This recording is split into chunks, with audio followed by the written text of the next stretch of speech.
All right, welcome to Bangin' Bars. We're coming to you live from the United Kingdom, the great country of England, recording out of Studio A. I'm your host, Tony Tomasi. Today, I'm pretty stoked. We've got an awesome guest. When it comes to BMX racing, this guy is a true pioneer, flat out legend. Yeah, I'm going to use the word legend, and a total trailblazer.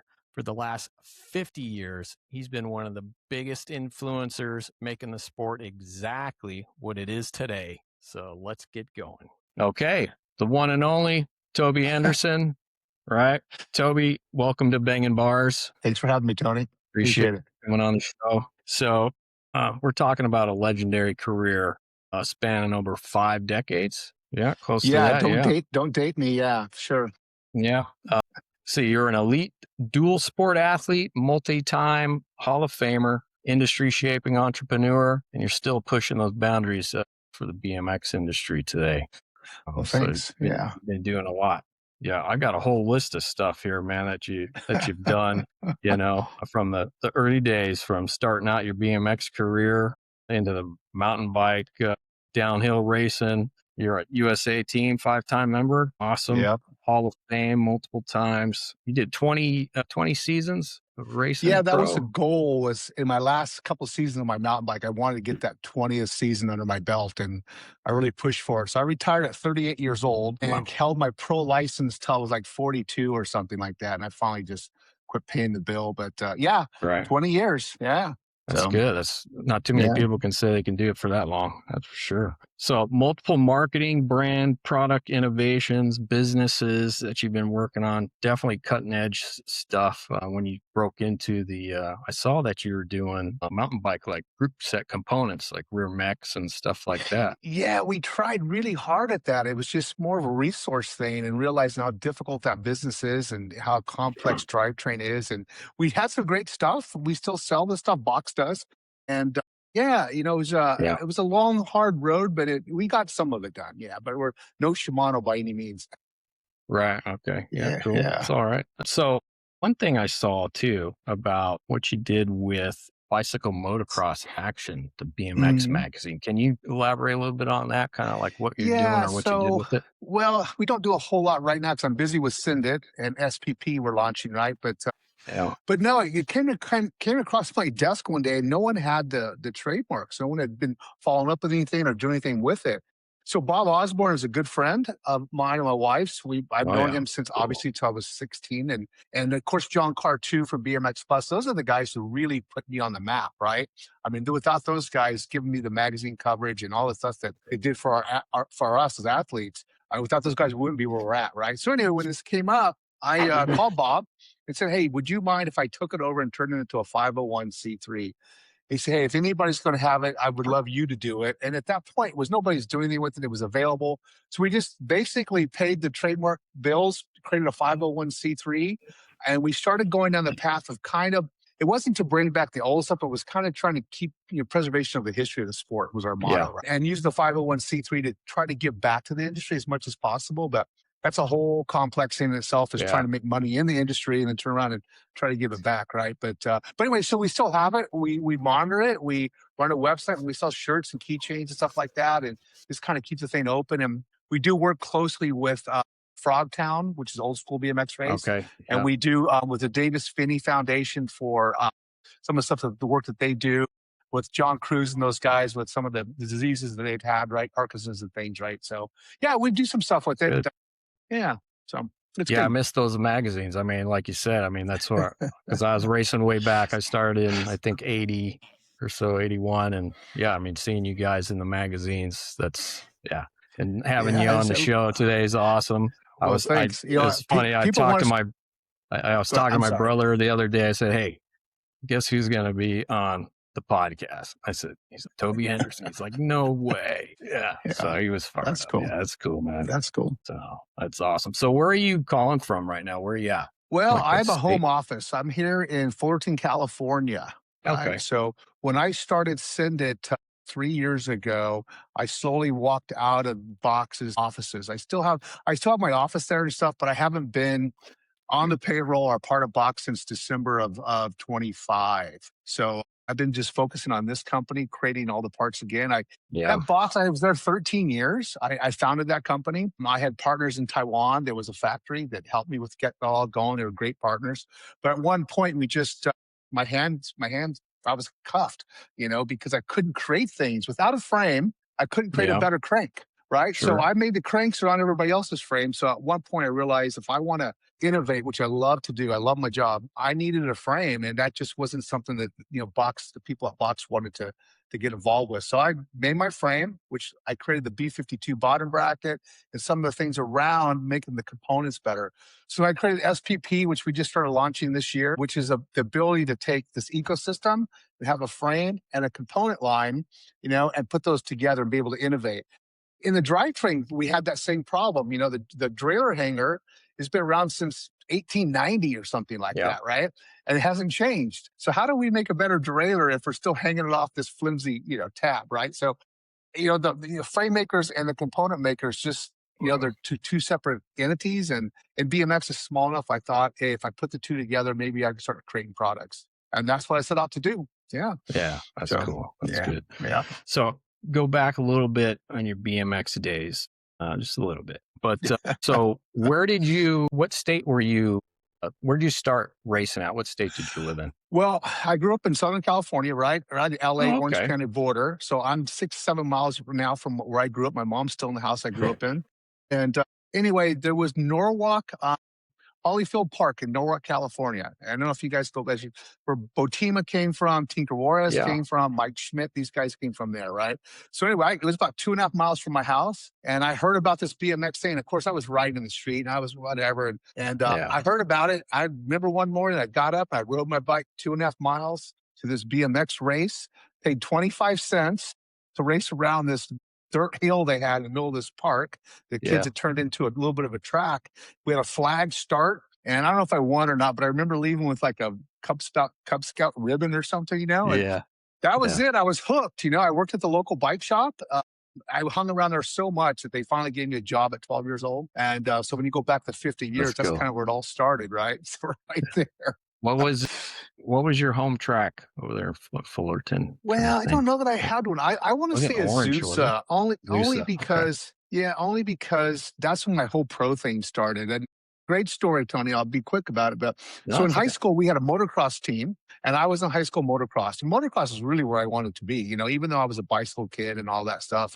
But during high school, we had we got Letterman's jackets and everything. The high schools raced against each other, Saddleback and Zeus and these kind of places, or Escape Country, these kind of places. So anyway, I was doing that all through high school, digging ditches during the week and then racing my motorcycle on the weekend, right? And spending every dime I made on that motorcycle. Right. Well, I bumped into Botima, who I didn't really know. It was through a mutual friend because we still live, 5 miles apart. I just didn't know him personally. Somehow I got together with him and he invited me to come to a BMX race in Downey, California. He was riding for DG. He was a pro. Okay. And so I went race my motorcycle that morning, came home that afternoon, went to this field, this park. Yeah. Botima's racing. He wins $300. This is, 78. And I'm pretty like, good. what? And I just paid $70 to fix my motorcycle, right? And I think that's all I earned that week was $70. I said, that's it, man. I sold my motorcycle Monday morning and went straight to Ralph's Bicycles and bought the best bike I could get, a Redline. And about 2 months later was the NBA Grand Nationals in LA at the Forum. And I'm 16 years old, so to 16 and above, I think I was 16 or 17, I forget exactly. And to become a pro, you had to win some kind of event like that to get a pro license. I went to that event. It was indoors with only one thing in my mind is to win that race, get that license, and go earn money like Botima. That was it. And I did. I went and won the race, and a week later, Botima's got me on DG. And then, we're following the DG kind of bandwagon. Then Raleigh came to Jeff and I. They were looking for two buddies and friends to put on the Raleigh team. And I'll never forget, they came to us and we're like, we're right for DG, man. Why do we want to go right for a stupid, English, road bike British company, manufacturer? Right? Yeah. So anyway, they offered us money that DG wasn't offering. And we just, as a family, our family sat down and we decided to try it. And that was it, man. That really, I learned a lot about the industry, the business, all this stuff to get me where I am today from that experience. That you need the resources, you need that kind of thing, and all of a sudden we're on the magazine or cover of every magazine there was, Yeah. and all that because they were all looking for the ad dollars. Of course, we had to back it up through our writing. Team was a great athlete, so we had to back it up with our writing, obviously. But having the big guy behind you and having the magazines, that connection of being in the kind of the pawn wasn't a bad thing. Anyway, that's how it all started. Yeah. Yeah, it's awesome. So with Raleigh, did you ever travel over to the UK to meet with sponsors and race over here and stuff? Yeah, I was 17 years old. I was in England, went to Australia. Yeah, they took us all over the world. France, they took us everywhere. But yeah, we went to the Nottingham, went to the factory, did some testing. I can go on and on. They had a bike called the Chopper, and they were doing 100,000 more of bikes a year of just called the Chopper, small front wheel, like a 16, 20-inch Chopper. And they said, these things keep breaking. We don't understand why. And we had mongooses with Raleigh logos on them and tough wheels. That was kind of the bikes we had. And I said, well, let me see one of those. And we go down to the lab. These have some lab coats, and they got this Chopper on a wooden bands with bumps in it and weights hanging on it. It's going around and around and around. This bike, this thing's been there 10,000 hours, hasn't broke. And they had them hanging on this wall. Well, give me one. And they pull it off the wall. I'm inside the shop, right? I ride across the room. And I could bunny hop back then, literally, high vertical height, right? I bunny hop and just slam it down in 5 pieces. 5 pieces. Oops, so that was back to the drawing board. Yeah, so that was a whole experience I had with them, and they went to work and they started doing different things, and we tested bikes in fields for them, and it was quite an experience. That's cool. Anyway, so out of all the teams that you raced for, BMX wise, what was your favorite team? Or can you have to probably be Hutch. I mean, it'd have to be Hutch. Yeah, it just it was awesome. There was a family thing, and the bummer with Hutch is he didn't have the resources it took, but he was the one who really gave me the platform I needed to really do a good job. So Raleigh let Jeff and I go abruptly. That was a long story. They actually made a decision after the whole Chopper incident that BMX was a fad like skateboards at the time, and they wanted out. They didn't want to lose the sale of the Chopper. They stuck with the Chopper, and they let us go abruptly. Yeah, that's the story. And I didn't know it till a whole long time. I was winning, almost won NBL #1, and Raleigh was everywhere, but they just didn't have the equipment. And Hutch gave me the equipment. That was the difference. Hutch gave me a bike that was so much better. Yeah, it was so much better than the Raleigh. And anyway, he gave me the platform I needed to move on. And I think I won a lot of races on that Hutch. And anyway, so I think that was probably the best experience. And then, I went to SE for the money, because SE at the time was a big company, and I went there because the money was just so much bigger. But I don't know if that was the best choice I ever did. But anyway, so I'd have to say Hutch to that for sure. Cool. Yeah. Cool. I saw an interview with Steve Veltman, and when he raced with Hutch, he said the same thing about the Hutch team. So it was awesome. Great team to race for. So when you transitioned to mountain biking, and you were racing during mountain bike, and did you stay connected with the BMX community or kind of follow it a little bit, or you kind of just put that off to the side? I kind of let it go. It just wasn't, the transition was a whole thing, a story in itself, but I didn't. And the only time, and when you ask that question, it goes into my product development career. I'll never forget going back to a BMX race I hadn't been to in a long time. I went to Reno, Nevada to an indoor race, and I'm in the stands looking down. I think I'm getting to the business side of it at this point. I went to go see a BMX race, and they have blue grooves in the turns. Everybody's clipped in, and I'm looking at, why do we have high bottom brackets and big old knobby tires? That's like a road bike course, right? And it's funny, I had just won a race on my mountain bike on a tire choice by running smoother tires versus lugs and all that. And I was really good about my tire weights and designs and all this stuff on my mountain bike. And anyway, I went and made the intense BMX frame and an intense tire and changed everything at that point. Everything, because nobody was putting any money into the sport on development. And I just looked down at the track and go, oh, these guys are riding the wrong equipment. Let's make the right stuff for them. That's how I got involved in the whole product side of it. So back to your question, no, I didn't go to the races for a long time. I was focused on my mountain bike, and it was a grueling, tough tough thing to do. I haven't changed my body.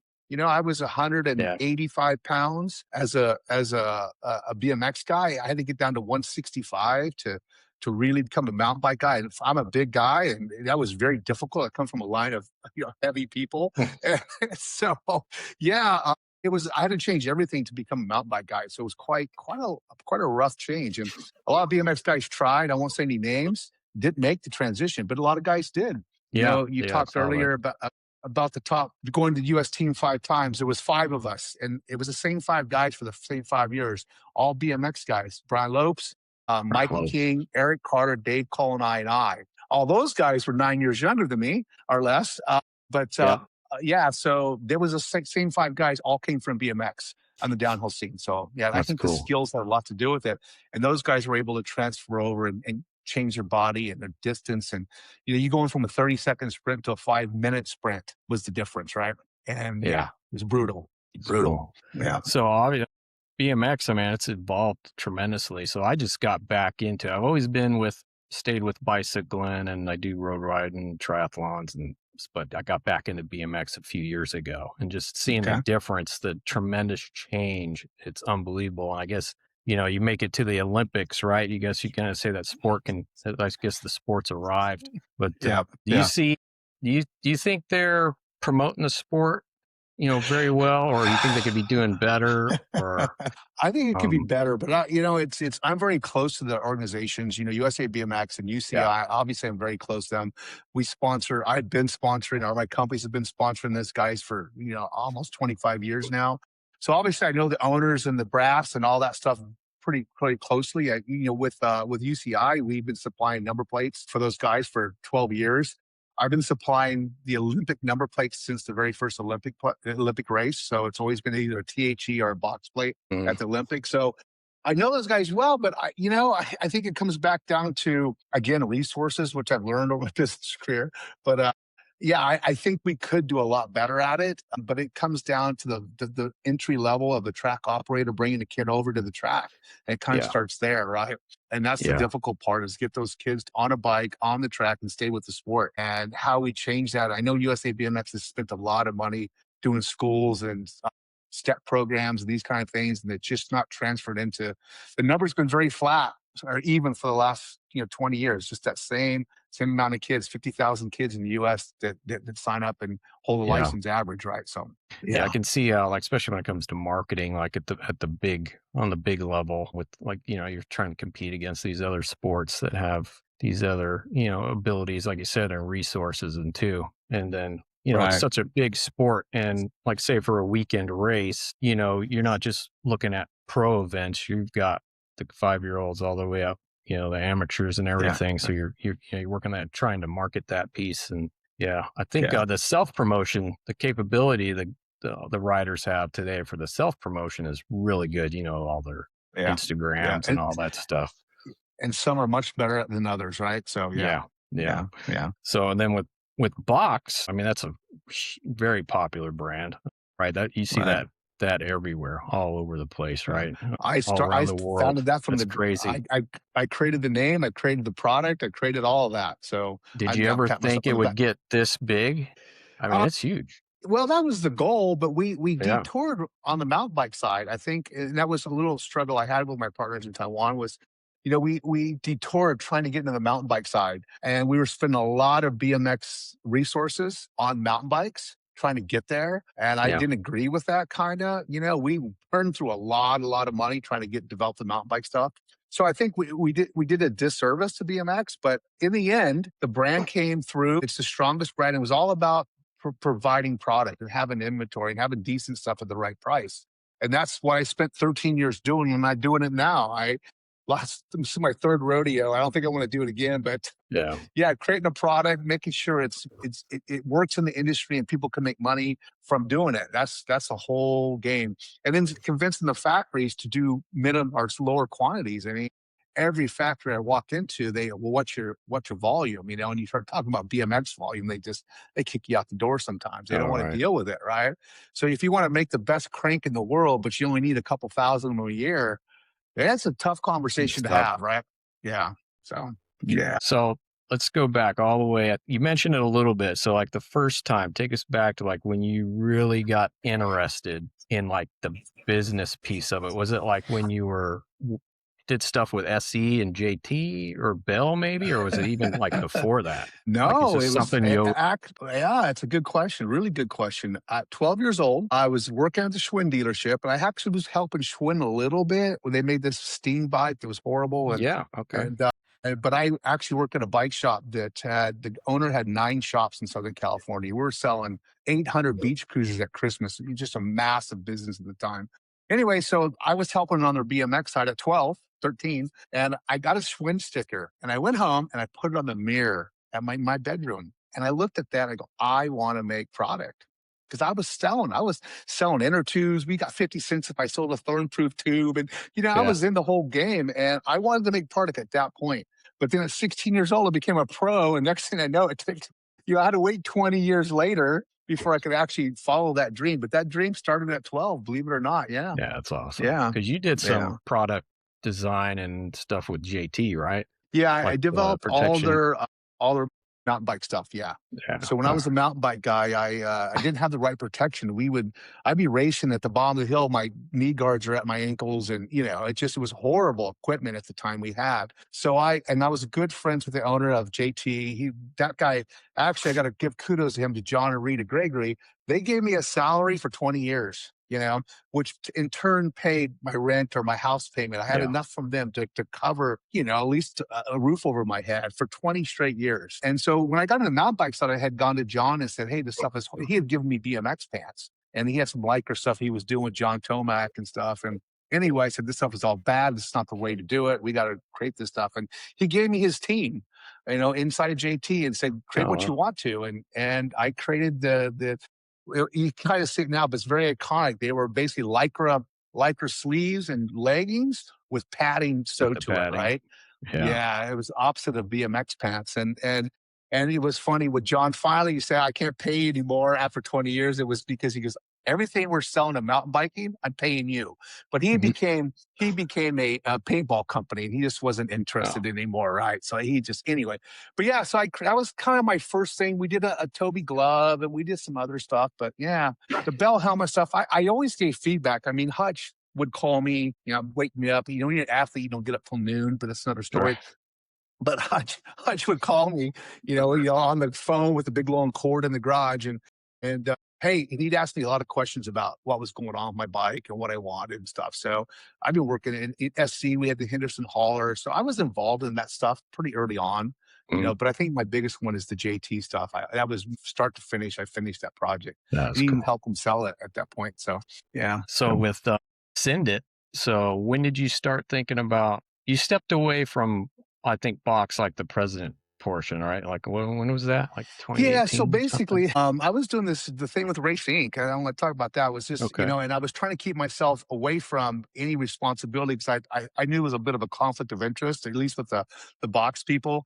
And that didn't work out. That's a long story. But so I need this frame. I need this frame. And the box people for years, I kept telling them, we need to make a frame. We need to make a frame. So I just went and did it. And, and it just, and it said, he said, it's not what they wanted to do. It wasn't long term. And I said, and they asked me to stop. And I said, I'm not going to do it. I got to make this frame because I can't make the crank better and I can't make the fork better because they interface. I can't make the hubs better. They interface with the frame. And I'm everything I had made at that point at Box was the best I could do with the frames that were available. So I just went out on my own and did it. Sometimes I could have probably stayed at Box and retired by now, but that's not who I am. So, but yeah, so it was created to create its own ecosystem. I don't think I would do that in mountain biking. I don't think I would, try to make a frame and wrap my whole trailer around that. I think that's, I kind of agree that that's a bit too much, but a BMX is small enough where I think I can create products that complement each other and create its own ecosystem and actually give you something that's going to help you win. And that's the whole goal of this stuff is to give you some product that helps you, win. Right. Yeah. So, I was going to ask you if you were thinking about making a mountain bike frame with SYNDYT. I've been asked to make some bigger bikes and all that, but I had a bad experience I got into the whole retro world and the wheelie bikes and all that. I got heavily involved in that and man, it collapsed. If you're not SC, forget it, so at this point. So Yeah, they've got a big yeah, thing yeah, going with that, big following yeah. too. So the mountain bike guys, yeah, you better have some deep pockets if you're going to get in that side of the business for sure. So So when you first released SYNDYT, did you just have the frame only when you first came out with it? That was a couple of yeah, years so ago, we right? started selling frames at end of 25, end of 24. End of 24. Yeah. So that's all I have. Other than that, I just launched the number plates about 5 weeks ago and the forks about 2 weeks ago. So, and I've literally recreated every single part I did before. But you'll be able to buy everything you want from a BMX bike from me by the end of 26. Yeah, Yeah. So I saw you did a little video about that, talking about you're releasing, got parts coming in bit by bit, right, like right. components and stuff. So you're gonna have a full range. You can outfit an entire bike by the end of this year. That's the goal. Right. That's the goal. And it takes me about 3 years average to make a product. So if Wow. yeah, you've got people, I got this idea, I got this. I go, well, if you got 3 years, if your life to want to, but then again, my factories say, hey, I'm too picky. I go, yeah, but if I'm responsible for the sale of this product, I got to make sure this product's correct and it's at the right price. So there's a lot of time spent on, crank development, handlebar development, or whatever. And it takes some things are easier, but the number plate I just launched, that's 3 years, all over 3 years of Wow. back and forth, and get my point across. And I really stuck myself out on a limb on that one with a 7-piece, multiple piece number plate, you can Yeah, I saw interchangeable that. parts and all that. And so, but you know what? I had this vision, I had this, of the plate, and I just did it. And that's kind of what I'm kind of known in the industry, be a little bit, what's the word I want to look for to call myself? But I'm a little bit of a wild card. Yeah, that's good. Yeah, because I go and try these things, right? So then the fork showed up last week, and they do have the upper crown of the fork has a Mhm. much thicker structure. So in the steering area to give you a much better handling position. But if you see like on the frame, if you see Drew Polk carve those turns, you see Drew a lot of times. That kid can come around the corner and go under everybody. And he believes the stiffness of the frame and that front gusset of the frame gives him that ability for that bike to be a lot more stable underneath him. It gives him that carving mechanism. And so I try to do that in all the parts. Everything I create, I'm trying to give you guys something that allows you, like I said earlier, to ride better or win. But yeah, there's a reason for all my insanity is I guess my point. So, That's so good. yeah, Sort of yeah, purpose, right? Yeah, I was yeah, gonna yeah. bring that when we were talking about Drew Polk maybe later. Like I've seen him. I started watching him over the past year or 2 years, and when he turned pro, right? And then that kid in the turns, like you mentioned, Hmm. unbelievable. I've never seen Right, somebody make up so much space when he has to. Like right. he's gonna pass. Like he's like a surgeon in that thing, man. That's crazy. Right, right. And he Yeah, loves his frame and he believes it. He believes that. He's still on box equipment. He's looking forward to trying our stuff later on. But I told everybody, hey, the box stuff's still great stuff. I'm trying to do better with it, but I'm just not ready to take on these guys at that level. The product line's not developed enough yet. But we'll get him to try some of the stuff in the future and see if he feels what I'm feeling. But we have a crank that's coming that's out on the track. So I have a engineer who writes everything well before I ever put it to market, right? So all the stuff I've been talking about been on the track for over a year now. But yeah, we have some cranks that should change things. It's between the frame and the crank and the fork and the nice. hubs I'm working on, handlebars and the stem, all the interfaces. When I start to align all that stuff up, it really makes a difference. In a 30-second sprint, Yeah, man, that much is yes, everything, right? So yeah, yeah. yeah. And So all that is gonna be out by the end of this year. All those yep. pieces? Wow, that's Yep, awesome. yep, yeah. Some might not make 20 as well or June. Some might not make this year, but yeah, I'm close. I mean, 90% of Yeah, that's going to be done. But great. hey, Tony, where I learned all this is from my mountain bike career. So or at least I want to say from my athletic career, all this ideas is only from the experience. It's not like I'm not an engineer, but it's from the experience. And one of those experiences was I was riding for Rock Shocks, my mountain bike career, Mhm. and we had 10 millimeter axles on our bikes. And then, I'd win some races, but I remember kind of going at some rocks and like, eh. And they came and gave me a boxer fork with a 20 millimeter axle, triple clamp fork, 20 Yeah, millimeter axle. I don't know if you remember the original boxers. It was me, Palmer, Tomac. Anyway, a few of us that got these things, 4 or 5 of us that got them. That changed everything. The way I rode down a hill, wow. everything. So that innovation because mountain biking was so big at that time. There was a lot of money being poured into the sport, and that innovation changed the way we rode. So I just took that same experience and all that over to BMX and started over to my development and started trying to, create the stuff that I wanted as an athlete I didn't have from that experience. And it's down to the knobby, the experience of winning a race with that. I put a cross country tire on the back of my bike because the track had hardened up and everybody was riding downhill stuff because of the rocks and stuff. And I changed my back tire to a lightweight cross country tire that was basically semi slick. And the blue groove had formed. And when I went down the hill, I just smoked everybody because of the back tire. I had to go around some rocks, but I was making up the difference by not getting a flat by running a tire that was half the weight and half the resistance of going down a hill. So these are the things that that I Made that learned over the year. difference. You made a huge difference. Yeah. I mean, Yeah. the time gap was huge, and it literally was just a back tire change right before the finals, right? But yeah. So all the stuff I create now, I think, is from that experience, and I did for 20 years, a little bit of experience, right? So Yeah. Yeah. yeah. That's awesome. So when you're doing designs, you said you got somebody that tested your components and stuff out. Mhm. Have you ever had any like feedback or performance data that's came back and you're like, "Oh, we got to change this whole piece up," or have you ever Oh got yeah. anything back where you had to make some major changes or where you're Yeah, I starting from think scratch? I think I think it happens kind of along the way from concept. We do 3D printed parts. We do some stuff from the very beginning, but we kind of know that it's from the engineering math that this direction works. Well, we have one right now. We had a big flub up. We made a tire, and tire. And I'll tell you a funny story about that. But we made a tire, it didn't work. It actually works fine, but to do it right, it has these little holes where those little nubs stick out on a new tire, but Mhm. there's so many, and there's thousands of them on the tire on the outside, and literally thousands of them. And we took it to the track, and everybody's like, "I ain't riding that. No way. It's ugly." So it's like there's no way to remove those nubs in production. So we had to can the tire, and the tire mold's $6,000, right? So it's like, okay, Oh, yeah. It's funny was the dads come to me all the time. Hey, I got this idea for a tire. I said, okay, the first tire is $6,000. The second one's $50. And they say, what do you expensive mean? I go, well, idea. if you want to risk $6,000 on the tool, like I just did, and find out I was wrong. So anyway, so yeah, it happens. I don't think it happens a lot, but it does happen for sure. So You're using carbon in your forks and carbon bars. Do you have carbon frames or you sticking no, with I'm the working. alloy? I'm working on that. We got Skittles testing frames right now and all that. We're working on that, but there's a whole thing. I just think it's kind of a saturated market to some point. Hmm. Our frames retail for $699. The carbon frame I want to build is going to be $1999.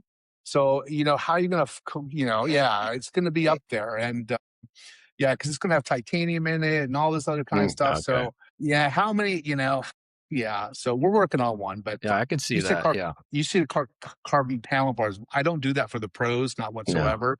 So I think that we learn over the years. I've learned what materials fall in what places, but so that's why that's how the titanium bars happen. It's just I Yeah. no way. Chromoly bars, 31.8 bars, all that works, but chromoly is heavy. So finally we figured it. I tried carbon and no way that's going to work. Not for a pro. It's all about Yeah. leverages and engineering. And so we came up with the titanium one. That was 3 years to make that titanium bar box. Wow. 3 years to get that right.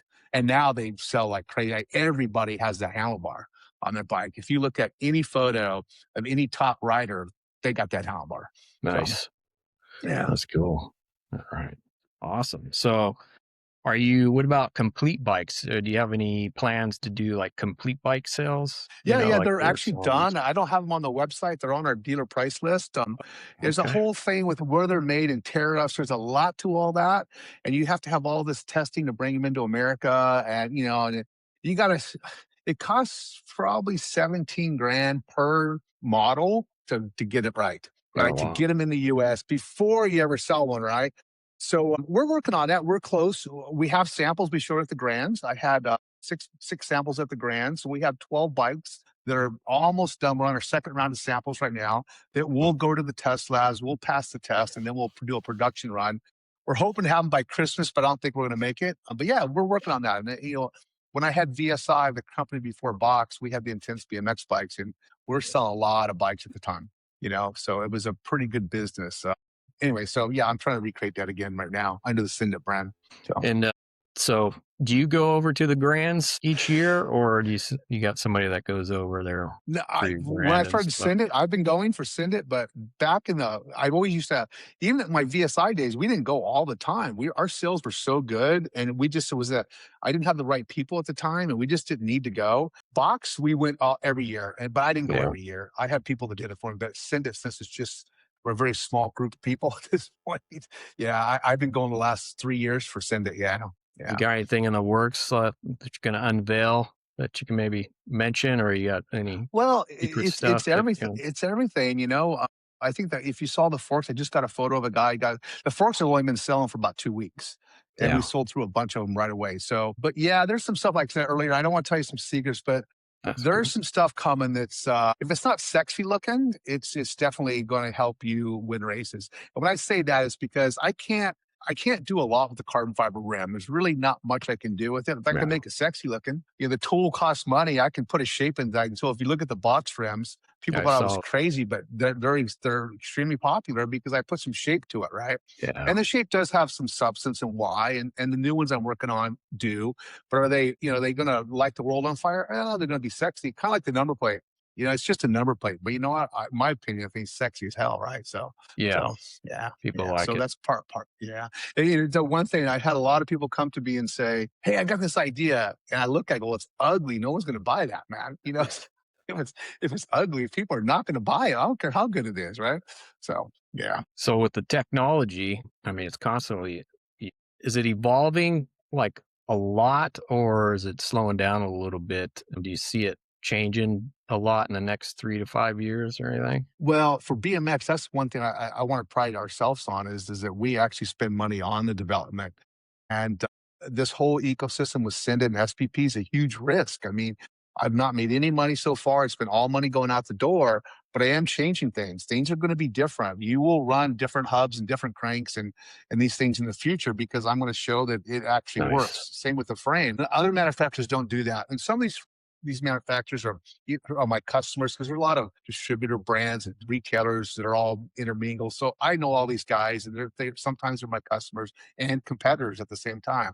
But like to take a risk to take the 10 millimeter axle and go to a 20 millimeter axle, front or rear, which I did 18 years ago, is a risk, right? Now you got to create a fork and you got to create a hub and you got to get people to buy both and you got to convince them that a 20 millimeter axle is better than the 10. Well, 18 years ago I did it, and now that's standard, right? Yeah, that is. So Yeah.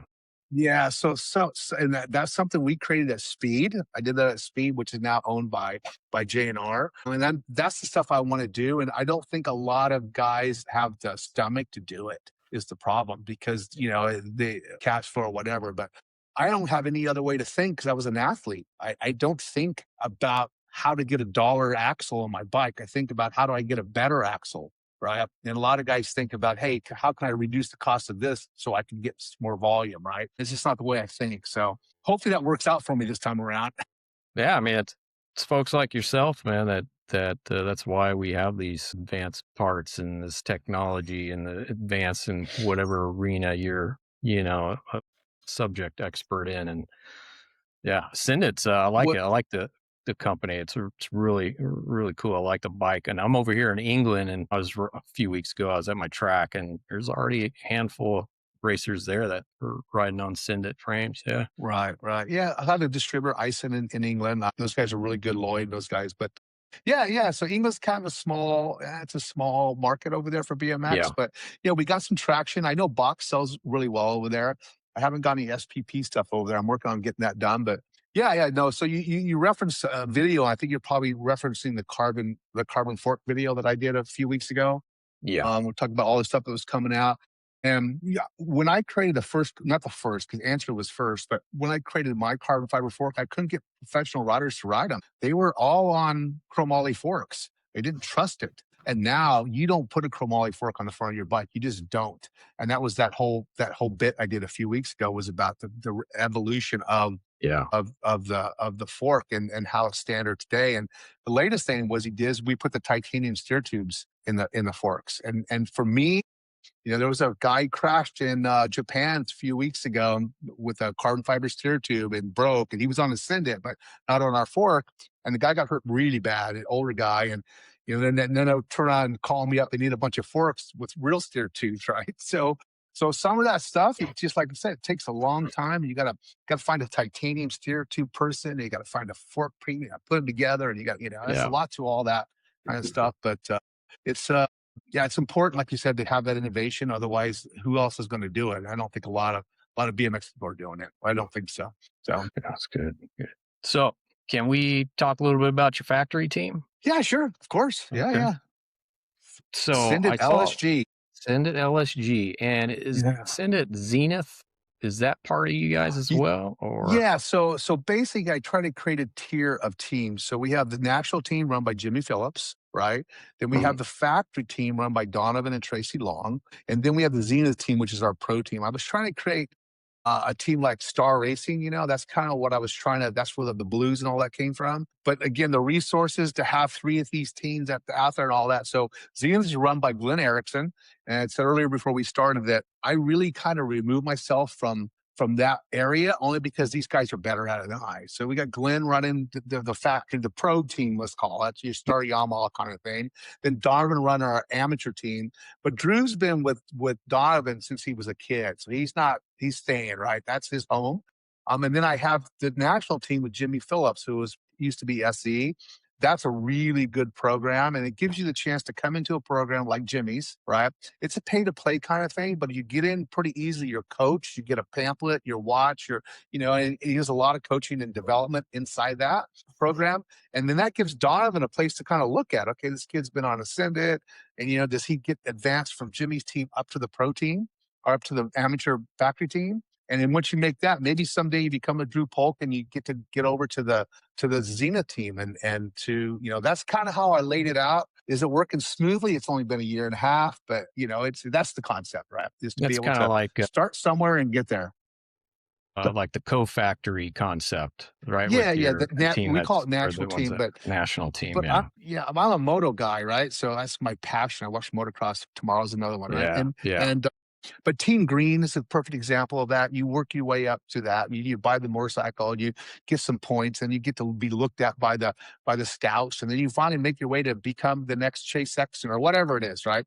So that's kind of what I'm trying to create with all this, right? Inside of our sport. So we'll see how that goes, right? Yeah, I mean your team LSGs, they're sitting third. Wrote that down, third in national points at the moment right now. And I don't know. I don't follow that close, but Donovan's never been outside the top 3. And I've been supporting Donovan for over 20 years now. And he's always sits in the top 3. And it really comes down a little bit on resources with the kids. And, there's a couple teams out there that the money doesn't come from the sales of bikes. The money comes from other places. And that's difficult for us because all of our funds come from the sale of our products, right? We don't have outside, I don't know, I tell you where some of that money comes from, but we don't have outside money supporting. Sure. And so Donovan has to go against that sometimes. And Donovan spends a lot of his own money, right? So anyway, he's always been top 3. He's won it a few times, and he's good about teaching the kids. He's a great place to be. And, and he has some fantastic products that he gets to use with the kids and stuff. So it's good. It's like Donovan, like Drew Polk loves Donovan, and he's not going anywhere. And yeah. Speaking of some of your riders, like Drew Polk, he's in number 3 in the national points right now. He's going to be heading over to, he's on the USA team. Yep, he's on the USA team. He's going to race Sarion's France. Yeah, so they're all heading over there, yeah. Then over to Australia for the championships. That'd be good. Right. Yeah, so Rain and Drew were on the team. I mean, I don't know that McKinsey was or not. She was got off or not. Yeah, I don't think so. But that's our 3 pros. We also have Tyler Henry, U23. We have him as well. He's up out of Daytona, I think. Near Daytona. Yeah, Florida kid. So he's recently to the team. He's doing good. U23. He won something a couple weeks ago. But Rain got hurt pretty badly. Yeah. We talked about that earlier. Yeah. So I don't know how that's probably not going to work out for the Worlds for him. I mean, he's still, So I think that's not going to happen. But so we have those 4 guys. Of course, we have a lot of pros in other countries riding our bikes. So SYNDYT's in 35 countries. And, so in Japan, we have some of the top guys winning pro races in Japan, for example, Colombia, Nice. some of these things. So we have other pros. It's just usually the distributors do that for us, and I kind of try to support the distributors the best we can. And because I don't know who the best guy is in Japan, that's kind of their job, Yeah. right? Yeah. Yeah. So Yeah. Hopefully, Rain gets, heals up pretty good and get back to the track. Yeah, I've seen those guys. So I go back to Florida when I'm back there. I'll go racing, and they're usually at the state qualifiers and stuff, like Rain and Tyler Henry. So yeah, those guys got some pretty good pace on them. So yeah, it's good. yeah, You got those a guys good are team, fast. Yeah, really good team. yeah. So with the team, I mean, are your main goals? Are you guys hitting your goals? Obviously, you want to get that national number one, probably. But are you feeling pretty good about the team and where you're headed? Yeah, I mean, I think so. It's I think the team really needs the support of SPP a little bit. I think that has to happen as well because it's difficult to get product from other people and to really do that. And that's why I put the categories together is to give you that launch pad and give you the intermediate thing and maybe make a pro. But you're going to need that equipment. So it's been difficult for some of these guys to get all the things they need right now. And that's a whole BMX resource issue with inventory and stuff. But as far as the team's concerned, I mean, they come and go a little bit. They always riders get promised something else somewhere else, and it's never Right. really turns out. The grass is really never that much greener on the other side. But yeah, Donovan does a good job of it. I mean, if you're going to go ride for somebody and you want to be, at that level, his team sheets are the most important thing. He really runs one. Where the national team does not run a team sheet. BioLabs is one of my satellite teams. They don't run a team sheet, so or at least a factory team sheet. So, but Donovan's serious about that, right? He's serious about that factory team sheet. And we had the Always team last year, but there was a lot of guys wanted to write different stuff, and so that didn't work out for this year. And then there's because they're the top three, and there's the other Impact team. I think that's the top three. The answer usually has a pretty good factory team, but yeah. So, but after that, it falls off pretty quickly. If you look at the points, you got 4 or 5 teams that are kind of there, close. and after that, it is close and it just falls off, right? So, awesome. Yeah. Well, hey man, we've talked quite a bit. We're a little bit longer. I told you. I was good though. Went by pretty quick. So before we wrap it up, let's talk about industry advice for any riders that are out there looking to get sponsored or entrepreneurs wanting to start their own bike or bike brand. What's the biggest piece of advice you could give them? Wow, I think for the riders, I think you have to be realistic on what's available. And that's like earlier I talked about how I learned about all this when I was riding for Raleigh and how they chose the chopper over the BMX sport. Bad decision on their part because they could have probably been the SC, later on if they would have stuck with it. So I think you have to understand the resource of that and be realistic about it as an athlete. Where's this coming from? Am I with a legitimate company that can give me the resources I need to be good at it?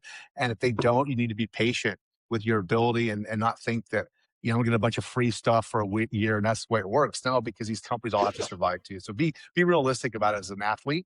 If you want to ride for us, you can go to our website under support. You can see an application that goes directly to Jimmy, and Jimmy goes and filters through all that within 3 days. So we do provide that on ours. And if you want to be a part of the national team, more than likely he'll accept you. And then Donovan looks at that and he looks at that program and says, hey, we got some good kids in here or not. And obviously take yourself to the pro with Xena. So that's for the sponsorship thing. I think just be realistic. For the industry thing, man, it's there's a joke in the bike industry. If you want to make $1 million in the bike industry, you better start with 2. So that's kind of the joke. Yeah, I heard that. Yeah, and I think you have to understand that it's about inventory and all. It takes a long time.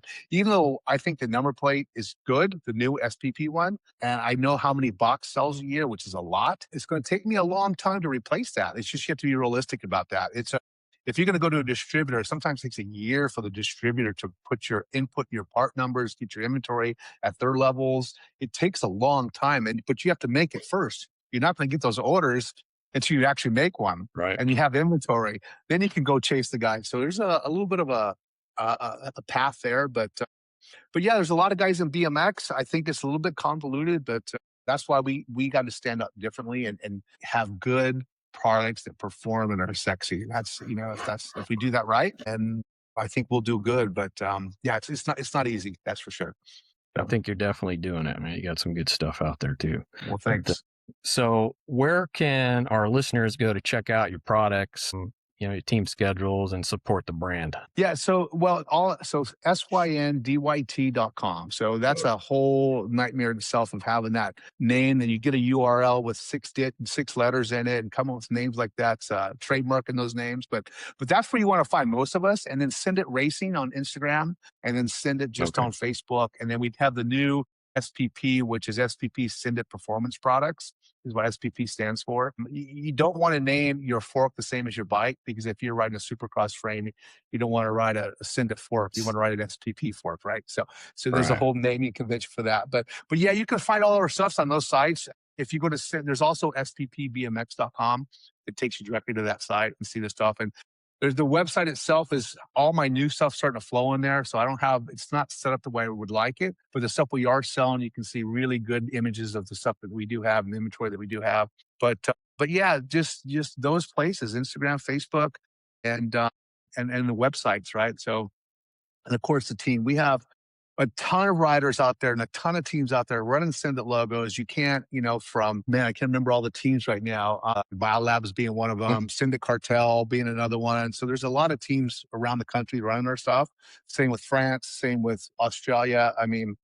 Japan. So, yeah, so you can find us pretty easily, I think. But if you go to Amazon, you try to buy something from Amazon, you put the word SYNDYT in, they can't find you. Even though we have an Amazon store, because the name is so difficult, it doesn't query, because it's not a regular name. But when I had THE, which is a whole nother conversation, but that name was so popular, you couldn't find THE. So I created a name that's not popular, and you can't find that one either. So who, can never win, right? Awesome.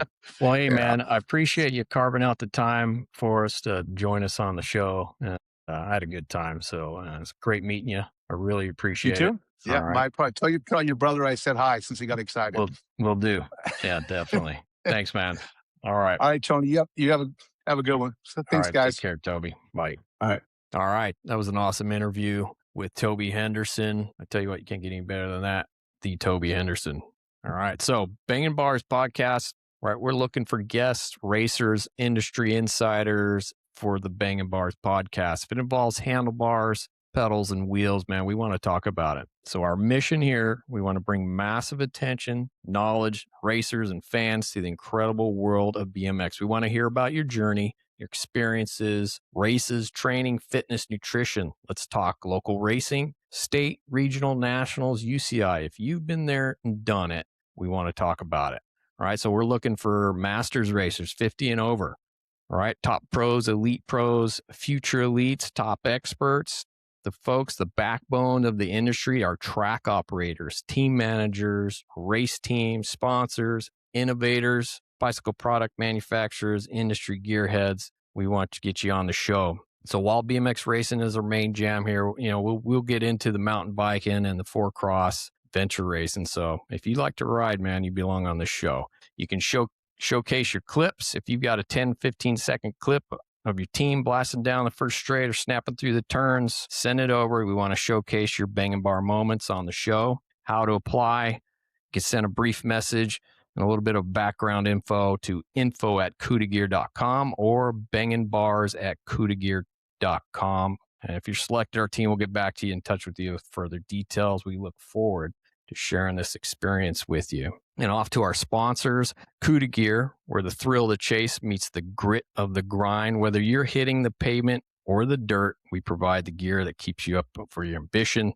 Looking for more than just the gear? If you're ready to find your pack and push your limits, Team Kuda Gear is the one. Join a community that values the spirit of the sport as much as the podium finish. Check us out at kudagear.com.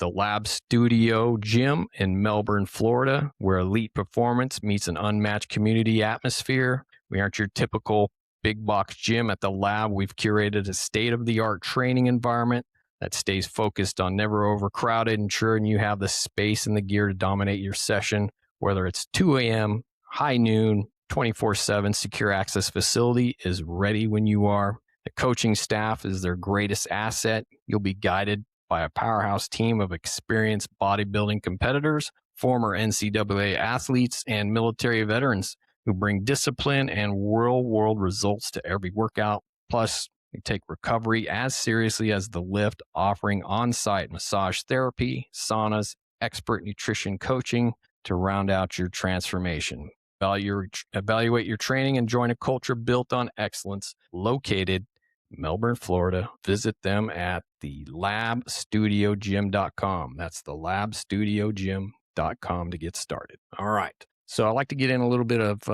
maybe some racing results or talk about some racing that's coming up. So I know we're still a little bit of ways out, and we've got several more rounds of the UCI racing to go before the championships. But you got the UCI World Championships in Brisbane, Australia, July 17th to the 25th. There's a handful of rounds that they'll be racing over in France and the Netherlands coming up before they get over there. But we got the elites, the U23s, the juniors. They'll be racing the first couple of days before the Masters do. The elite side is looking pretty strong, man. So many strong riders. I think on the women elite, you got Laura Smulders, right, of the Netherlands. She's leading the UCI points at this, I think, right now, currently. I think last year she was, took a 6th or 5th, maybe, I think, in the finals. But then you got Sakakibara Saya, right, local favorite and probably the favorite to win the title. A lot of people are probably thinking.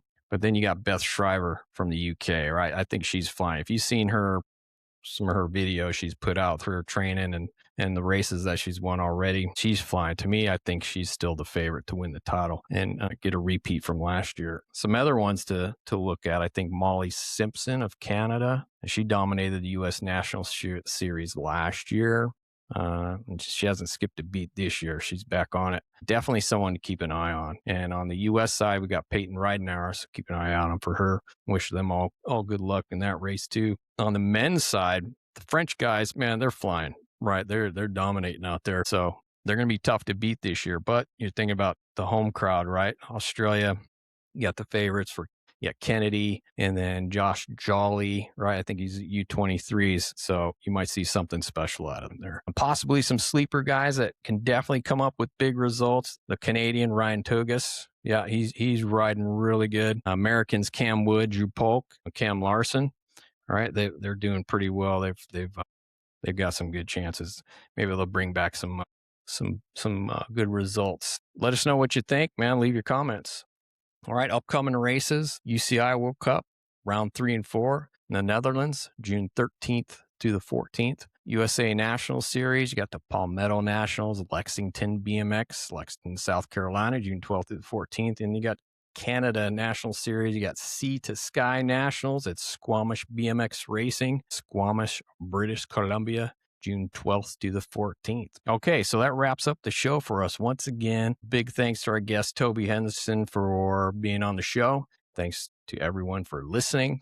Don't forget to subscribe, share. You can follow us at Instagram at Bangin' Bars and Facebook, Bangin' Bars Podcast. Until next time, keep your wheels spinning and your passion racing.